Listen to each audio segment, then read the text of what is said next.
Hayes Scriven joins us via Zoom this morning. Good morning, Hayes. Appreciate you being with us. Yeah, good morning. Thanks for having me on. Yeah, so I know that this anniversary, it's a big one. It's 50 years. You guys have done events like this in the past. This one sold out really quickly. Tell us what you have planned tonight. Yeah, so we are open all day today, but we are sold out pretty much for the entire day. We knew with it being the 50th anniversary of the sinking and the 40th anniversary of the actual ceremony itself, we knew there was going to be a lot of interest, and just for safety's sake and being able to put the program on, we had to cap the tickets for the first time in the event's history. But we've got Edmund Fitzgerald themed tours all day where we walk people around the site and talk about the Fitz's final journey across the lake. We also have a video that we show that talks about the construction of the ship and more of the sinking as well, and kind of goes through some of the possible theories on the sinking. And then at 4 o'clock we start the ceremony where we honor the crew and ring the bell and do the muster of the last watch, and then we end the night with the lighting of the Split Rock Beacon.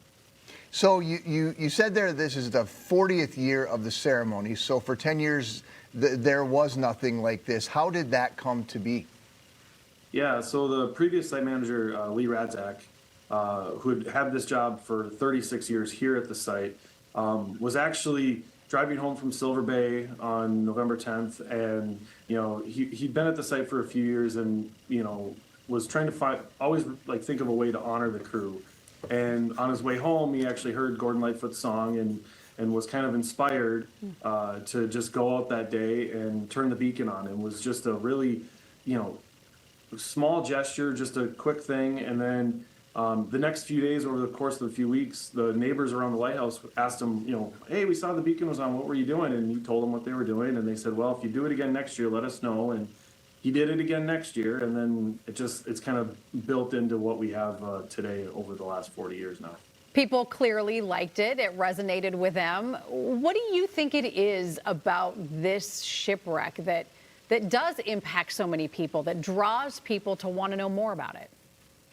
Yeah, there's a lot of theories surrounding the sinking and why it sunk, and so I think there's a little bit of a mystery behind it, if you've ever been to Duluth or up on the lake, people see these massive Lakers, and everybody just gets so excited to see them. So they all feel like they have a personal connection to them, and so I think that draws it in too. Obviously, Gordon Lightfoot's song plays a major role in this. I think we would still be talking about the Fitz because it is the last and most recent shipwreck with the loss of life, but I think his song definitely keeps it in the forefront for everybody. Just to kind of keep it there, which is a good thing. We can talk about the dangers of the lake. We can talk about the dangers of shipping. We can put this, a modern connection to it for people to still remember, and not only just remember the Fitz, but also remember all of the other shipwrecks and crew that were lost on the lake. Well, even the fact that the song itself is what inspired your predecessor to start having these ceremonies, when most of the song is pretty inaccurate, but it definitely gives people a feeling, and I'm sure that's why you have these huge crowds like this that we're seeing on the screen right now. Do people come from all around the world, or is it just mainly the Great Lakes area? A lot of the people do come from the Great Lakes area, but we've had visitors from all over the world attend the ceremony. We have visitors from all over the world that visit the Lighthouse too. So this isn't just a Minnesota or North Shore or Lake Superior thing. This is a very regional thing, very national thing. People are aware of this, and they want to come and pay their respects, and we're happy to talk about the Fitz and remember their crew and remember all the other shipwrecks. All right, hey, so the event begins tonight at 4. You're recommending people come earlier. Tell us kind of the details of that and how people who maybe couldn't get a ticket can still partake in this. Yeah, so if you have a ticket for today, we really recommend you getting here early. Don't wait till 3 o'clock or 3:30 to show up. The parking, if you've attended the event in the past, we have small parking lots here at the site and within the state park. You're going to end up walking a ways. We've introduced shuttles for people to help that, but still don't wait till the last minute, please. Show up early. We've got a lot of things for people to do throughout the day, and then you can enjoy that. So at 4 o'clock, the ceremony starts. We're going to do, walk through what we normally do with the muster of the last watch and then the lighting of the beacon.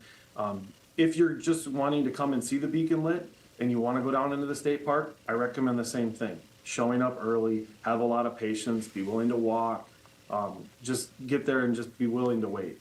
And then if you don't want to do any of that, it's going to be 35 degrees, probably, lower 30s tonight as well. We have a free live stream. You can watch this from the comfort of your own home. It's going to be on the Minnesota Historical Society YouTube channel, the Split Rock Lighthouse Facebook page. You can stream this from the comfort of your own home in your nice house and get just as good of experience. We think we've put a lot of work into making the live stream have a lot of connection for people. We've added a lot of different camera angles, so you get to see different parts of the ceremony and feel like you're really there. Well, Hayes, thank you so much. Good luck with this afternoon. I hope everything goes off without a hitch. Folks, if you would like to learn more about Split Rock Lighthouse, or if you would like to watch the live stream of the event, again, it starts at 4 o'clock today. You can head to minnesotalive.com.